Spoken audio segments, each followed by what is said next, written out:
Anyone who has said baseball is boring did not pay attention to the regional semifinals here in South Florida because, boy, were there a lot of exciting series and some great baseball, exciting baseball series that went to 3 games, dramatic walk-offs, dramatic comebacks, great pitching, and just a little bit of everything. And once again, South Florida, as we head into the regional finals, which will be this upcoming weekend, South Florida is guaranteed, and I'm talking about Broward County and Miami-Dade counties, is guaranteed at least one team in all the classifications 1 through 7. So congratulations to the market for once again stepping up, and it should be fun, and we'll be pounding out the coverage all week as we get ready for the best of 3 regional finals, which will be Friday and Saturday. But we're here today on the Curtain Call podcast to recap the great action that took place Friday and Saturday in the regional semifinals. And before we jump right in, let's please like and subscribe to the channel. It's growing fast, my friends. We're crushing it. Great content every week. Thank you guys for making it possible. 1.7 million views in the month of April alone. Let's make May even better as the Man on Second brand continues to be the biggest baseball brand in South Florida. And I'm talking about big leagues on down to the prep level. No one matches my numbers in terms of views here on YouTube, and the facts are the facts. But and I also make the claim, the best baseball from big leagues, college on down, the best baseball being played in South Florida right now is at the high school level. And we saw some of that this past weekend. And we're going to dive in again on the Curtain Call podcast. So I'm going to start off. I was in Archbishop McCarthy. I saw them. That's the 5A classification.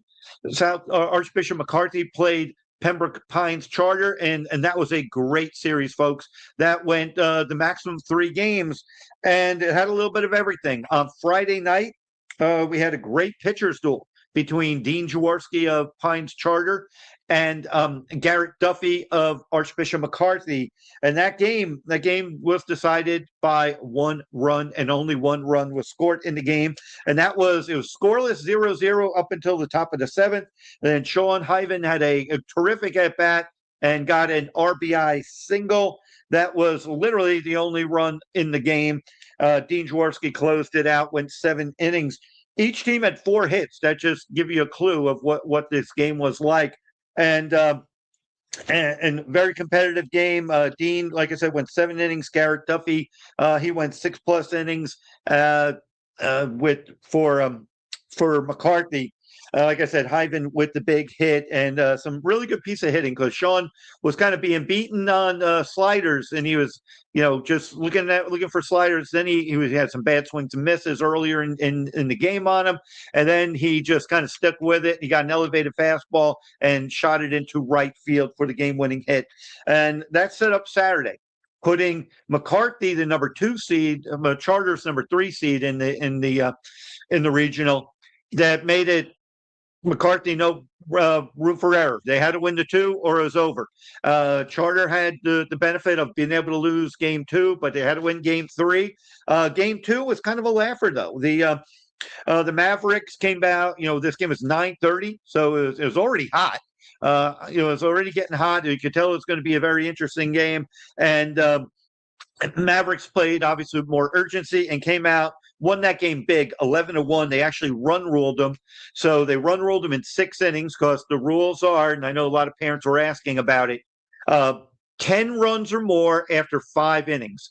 And that doesn't mean, like, if you're the visiting team on the scoreboard, if you get 10 runs in that 5th inning, the home team still gets to bat, if that makes sense. So if you're down by 10, you still are entitled to 5 innings to make it up. Now, if it's 15 or more runs, it could be a 4-inning game, but it didn't reach that level. It was 11-1, 10 runs in 6 innings, so they saved the 7th inning. Why does this matter? And it's not running up the score. It's not, I know some people, they get confused. They don't like seeing teams score, adding on or stealing bases. But when you have to preserve your pitching in these type of series, if you save 1 inning of pitching, that could be vital for like a game 3. So in that game, Joey Shapiro from McCarthy had a huge game. He had a double and a home run, and Miguel Delgado, he had a home run in that game as well. And I'm going to throw this up here. Hopefully the video comes in good. Let's rewind it. Let's get it from the start. Here's Miguel Delgado, the exceptional shortstop for Archbishop McCarthy, who is a Florida international. Look at that. Boom. Got all of that one. He crushed it. No doubter. Just a great piece of hitting. Miggy plays a big league, a professional level of shortstop already. He's very talented defensively. Offensively, he's had a great year at the plate as well. We'd like to see a little bit more of this from Miguel Delgado. Miggy, really good swing. Potential draft pick. Don't discount. Again, we're gonna dive in after the season into who I think are possibilities. Doesn't mean they will get drafted, but players that the pro scouts are looking at as potential draft picks, and you can see why this kid is so touted and has a very bright future. And McCarthy already is going to have a guy who's going to be drafted high in the first round in Justin LeBron. At Alabama right now, and he's projects to go within the first couple of picks in the summer draft. And then last year McCarthy had Antonio Jimenez was drafted in the 3rd round by the New York Mets. So Miggy, we'll see what happens with Miggy Delgado. I can't get enough of the home run because home runs are exciting, right, folks? So there it goes. Miguel Delgado. We got the replays going here on the Kurt Call podcast. So again, Miggy did his thing. Like I said, Joe Shapiro, big day at the plate as well. And then you can kind of see it all teed up for half an hour after the end of game 2. They went to game 3, a much more competitive game, and really through like in the top of the 4th inning, Jack Hernandez of Pines Charter got a big hit, 2-run hit that put Pines Charter up 2-1 going into the bottom of the 4th. And let me just set this stage too, because people have asked. The way the regionals are set up, the higher seed has all 3 games. If it goes 3 games, they will be played at the field of the highest seed. However, game 2, the lower seed will be the home team on the scoreboard. So they will get the final at bat. So it does even out. You're not away team all 3 games. If you're the lower seed, you do get a chance to walk it off or win a game as a traditional home team would do. So that was a wasted opportunity for Pines Charter because it wasn't a very competitive game, and they did have the benefit of being the home team on the scoreboard, but it wasn't necessary. It didn't play out that way. So conversely, McCarthy has home field or home team status on the scoreboard. And again, it was 2-1 for Charter, but then after that, McCarthy rallied back to go up 3-2. It was still a competitive game, and then a big inning and by McCarthy, and they ended up winning that game 9-3. Andrew Prost was the starting pitcher for Pines Charter. I thought Andrew threw the ball pretty well. 4 innings, 2 earned runs. Derek Winchester, kind of the story for McCarthy on the mound in game 2, 6 innings, 4 strikeouts. Again, he didn't give up much. He didn't give up much, and he did a terrific job in that game. I like Derek's. He's a junior, really promising arm. I liked his tempo. He was throwing a lot of strikes, and on a hot day after your team had just been on the field for a couple of hours in a long game, an 11-1 type game, long in terms of time, 6 innings in terms of the amount of innings played because it was 11-1 game. A lot of energy being exerted. So you want your pitcher to kind of work quickly, get quick outs, throw strikes, and Derek did exactly that. Didn't walk anyone. 4 strikeouts, 0 walks. A really good effort. Again, Joey Shapiro, big game. He had a 3-run homer that really broke the game open. And Jay Patterson, the center fielder, he had 3 hits, 2 runs, and he made a sensational catch or 2 in the outfield. One specifically against Dean Jaworski, robbed him of potentially extra bases with a great catch. And we're going to congratulate Jay Patterson because he just recently has committed to Dominican College up in New York. So Jay will be continuing after this year, by playing college ball, getting an opportunity up in New York at Dominican College. Congratulations to Jay. I know how hard he works and does a great job. But again, ultimately was McCarthy's day. Sadly for Pines Charter, a team that really showed a lot of fight and a lot of spirit, and not so much in game two. And I talked to people about that. It was kind of a dud. But game three, they showed their guts and their grit. Jack Hernandez hit a home run even in the seventh inning when they were down big. So good for Jack, the catcher. He did a great job, hitting a home run there and kind of ending the season run scoring wise for Charter. But Charter has some really good young players. Liam Caban has done really well. Gustavo Maria, he's very impressive freshman. He's the younger brother of Sammy, who was their catcher, really good defensive catcher the last few years, and graduated in 25.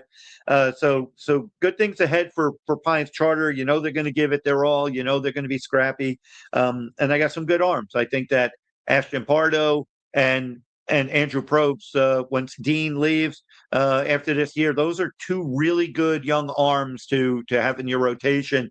And I do want to just kind of send off to Dean Jaworski, who's one of my favorite players I've covered these past 4 years. It's a super kid. His baseball aptitude's really high. Terrific career at Pines Charter. I know a number of other schools were really kind of hoping to lure Dean away, but Dean stayed, all 4 years at Pines Charter. Good for him, and good luck to Dean as he moves on to college. Look forward to tracking his career at the next level. But it is the Archbishop McCarthy Mavericks who are moving on. They draw another tall task because they're going to go on the road now and face the number 1 seed, the Matter Academy Charter, the defending state 5A champs. They had a little rough go because they lost Okeechobee in game 1, but then kind of won big in games 2 and 3. McCarthy will definitely be the underdogs, but McCarthy is some really good young pitching with Duffy, Felipe Benitez, and then like I said, Derek Winchester, throwing really well. So there's some really good arms. So if they could stay close. And what I saw for the first time this weekend from McCarthy was the ability to hit the long ball and to get multiple runs on one swing.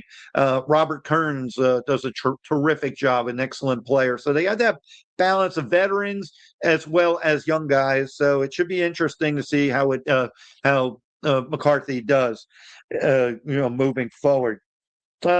Let's kind of I'm going to touch on kind of all the levels, but I'm going to touch on 3A, North Broward Prep. Congratulations to them. At the top of and I said that we have a chance to have at least one team in each classification. 3A South Florida, we might have 2 schools because down in Region 4, Miami Springs, defending 3A champs, as the 8th seed, are in the regional finals. They've been knocking everyone off, kind of hitting their stride. Different type of team than last year, but getting hot the right time, which they did last year. They will be on the road, and they will be the underdog against Gulliver Prep. Gulliver Prep took care of Monsignor Pace in 3 games. That was another one of those 3-game series. Miami Springs beat I Matter Charter in there, and they swept them in 2 games. But Gulliver Prep, of course, Jacob Lombard. We will be seeing if Jacob Lombard in his senior year will be heading to Fort Myers. And North Broward Prep now, they're in Region 3.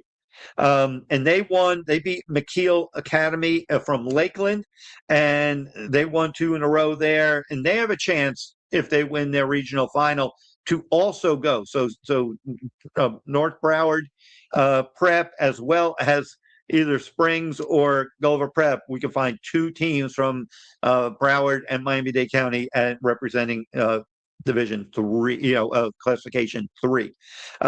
For North Broward Prep, in one of the games, Zachary Tavares, he had 4 innings pitched, 5 strikeouts. Gabriel Koopman, he had several hits. Caden Coleman, he hit a home run in that series with McKeel Academy. Let's go over to 4A, because this was the interesting one with American Heritage. The Patriots defending 4A champs, the 4th seed, so they had to go on the road up to Merritt Island, and they had a tough 3-game set as well. Obviously, we know Heritage's bread and butter is their pitching. They ran their ace out there, Brady Snow, on Friday, and lost that game 3-2. And 3-2. It's a real heartbreaker. But folks, I got to show you this because one of my parent friends sent me this. If you look at this and you can see where the baseball is, I don't know if you see. I don't know if my pointer where this is Mark Asensio of Heritage. He appears to beat this out by at least quite a comfortable margin. Had the ruling on the field been safe, the score would have been 3-3 in the last inning. Instead, it was called out, and it literally cost Heritage a chance to tie the game and potentially win Friday. I don't like to crush umpires. I really don't. I feel for them. I know they have a tough job. But this one didn't look like a very tough call, and sadly, they got it blatantly wrong, and it could have cost Heritage a chance of advancing. But as it turns out, the Heritage, the Patriots lose that game, put them in a must-win Saturday where they win 2 in a row. And the Patriots did it. They won. They won 2-1 in game 2 in a real nail-biter. In that game, Gavin Ruvalcaba hit a home run. Mason McGee in 5 2/3 innings, 7 strikeouts. And Enrique Quique Santos went 1 1/3 for the save. And not a lot of offense, but Heritage has kind of won by the skin of their teeth a lot this year. And then in game 3, the Patriots win 5-2, a little more comfortable. Gabe Rosenfeld through 2 2/3 innings. Santiago Montiel, a real hero, coming into the game in relief, long relief, went 3 1/3 innings with 5 strikeouts, and really impressive performance. And Kike came out for the final 3 outs. You can do that if you keep your pitch total under certain, like in one game if you're under 30 pitches. And McCarthy actually did that in game 2 when they were winning comfortably. They pulled their starter with like 29 pitches because I think if you're under 30 pitches, you're allowed to pitch a game in the second game. So Kike did that and did a great job there. Bladen Caballero had a big series as well. David Saladino had 2 RBIs in the 5-2 win, which now sets up Heritage has the 4th seed in the regional finals, will be home against Somerset Academy. That's because they are the 6th seed. And Somerset went on the road to Key West, beating Key West number 2 seed and in the district. And Somerset knocked them off in 3, another 3-game series, 5-2. To decide it. They won 5-2 game 1. They lost 4-2 Somerset game 2, and came back and won game 3, 10-4. In the clincher, John Mora and Brady Keehan each had triples, and Alan Sanchez had 2 hits, 2 RBIs, and 3 runs scored. So Heritage and Somerset, no strangers. They played twice this year. Heritage wins both in the regular season and in the district championship game. Now it's for all the marbles to go to Fort Myers, best of 3 in Plantation, where Heritage will face Somerset. Should be a great series as well. And again, the Somerset's really dangerous right now because they are hot. They're beating teams that technically, in terms of rankings, they shouldn't be winning. So they're doing a heck of a job. Let's jump to 2A. In 2A, Chaminade Madonna, 20-11 on the season now. They as the lower seed, went up to Boca Raton and played St. John Paul II Academy and beat them back-to-back days by identical 10-0 score. So they run-ruled them twice. So it wasn't, they were more tested, as it turned out. Shaman was more tested against U School, NSU U School here, winning kind of nail-biter one-run games in district and in the first or so round of regional. Yet a great job by Chaminade. They're playing very good baseball right now and basically hitting, pitching. Spencer Krasner went game 1. I think that was a 5-inning game. Game 2, Santiago Arismendi, he had 5 innings. Again, shutout ball. Chase Potter, back coming to life. Chase has been hot the last half of the year. 3 hits, 3 RBIs. Great job by Chase Potter. The Lions, they will draw the top seed in the region. So they are Chamonix number 3, they're going to go down to Miami and play True North Classical Academy, 19-7 on the season. True North, like Chaminade, just needed 2 games. They didn't go to a decisive 3. 3-1 over Palmer Trinity in game 1, and then a little more comfortable 11-0 in game 2. Their hitting hero for the weekend was Jaden Cedeno, who had 4 hits in game 1 and 3 hits in game 2, as well as 3 RBIs in game 2. So we're not going to kill with 7 hits in the first in the 2 games. So good for him. Will Foss had pitched 8 innings with 7 strikeouts in game 1, and Carlos Victorero, he had 5 innings with 5 strikeouts in game 2. Now let's go to 6A, because this was a game that I thought about going, but it was kind of an exhausting day in the heat, doing a couple of games over in the morning and mid-afternoon at McCarthy. But I did kind of think after St. Thomas won game 1, the number 1 seed in 6A, they win game 1, but lose game 2. I think they got run ruled 10-0, which big loss for St. Thomas to do that. Decisive game 3 against West Boca Raton.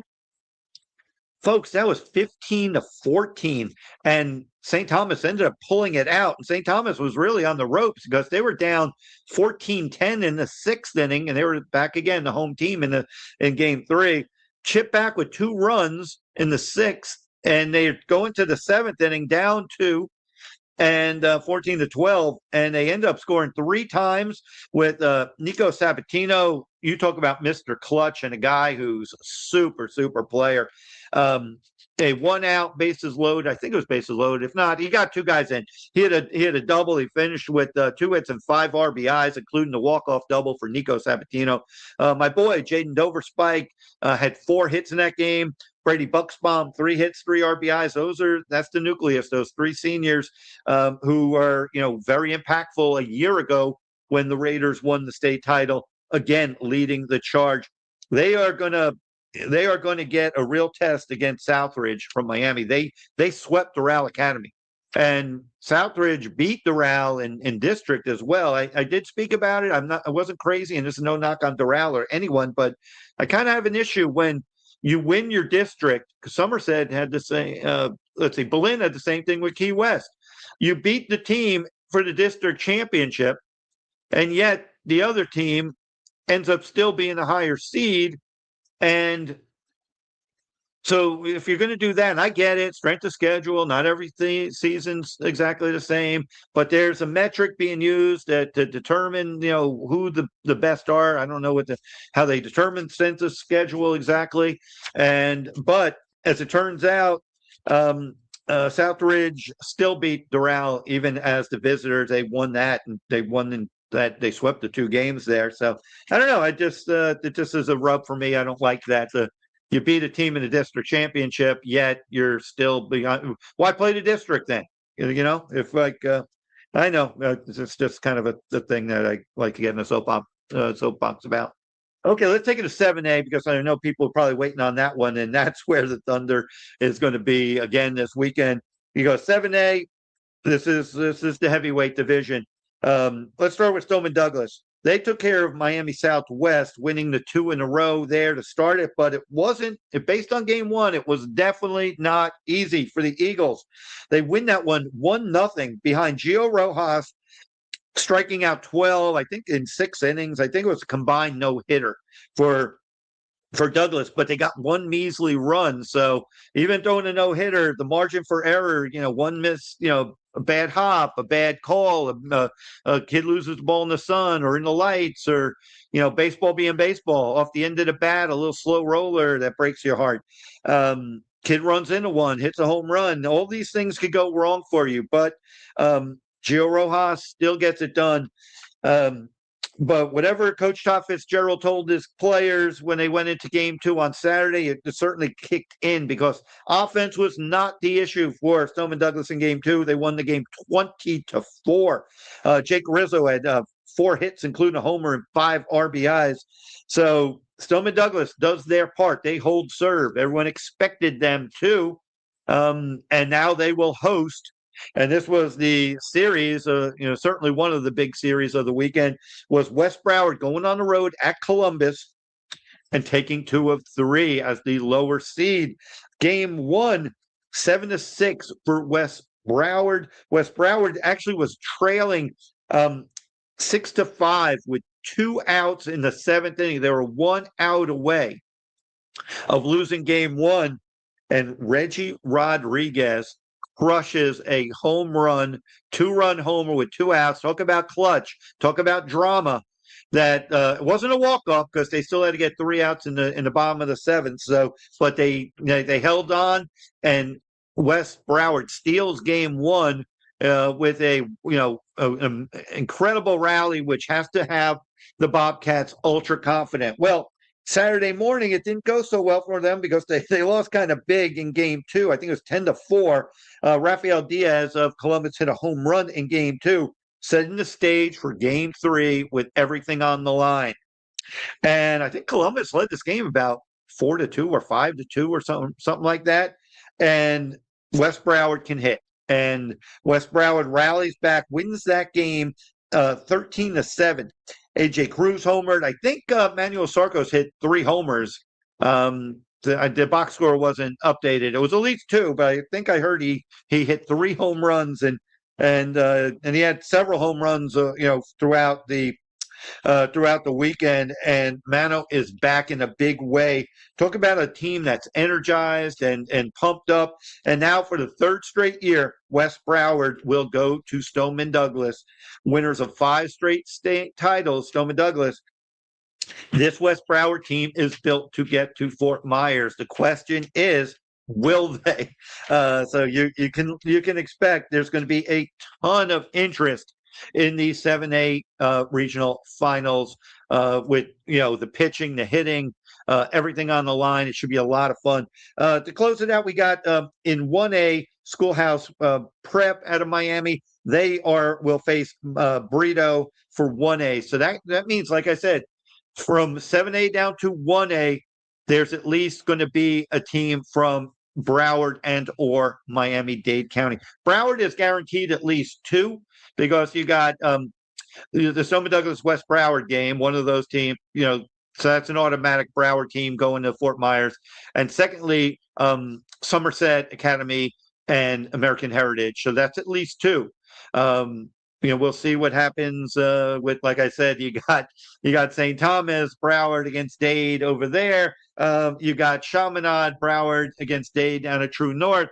So there's going to be a lot of pride county-wise, but both, I'm sure, at the end of the day, Miami and Broward County are going to have enough representation.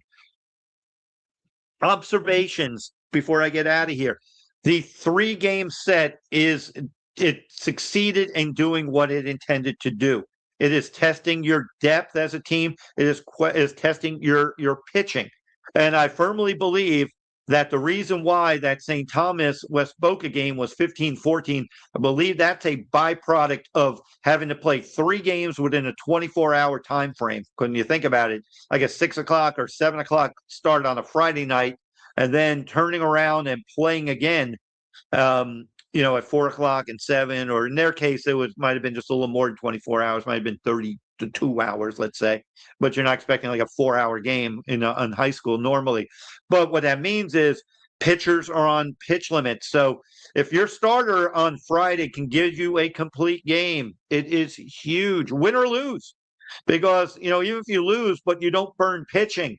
So, but that's going to be the trick. It's going to be fascinating to see the teams that feel they can pull a starter after, let's say, 50 pitches and on a Friday in hopes of using them on Saturday. But it's very hard to play in double headers. But it's going to prepare these teams. Those who advance will be more ready, and their bodies will know what it takes. Because Fort Myers, while they don't play a double header, it's single elimination, semifinals and finals. You do play back-to-back days. So, like I said, it should be fascinating. A lot of our clutch players came up clutch. The Nico Sabatinos, great job, man. You got ice water veins, my friend.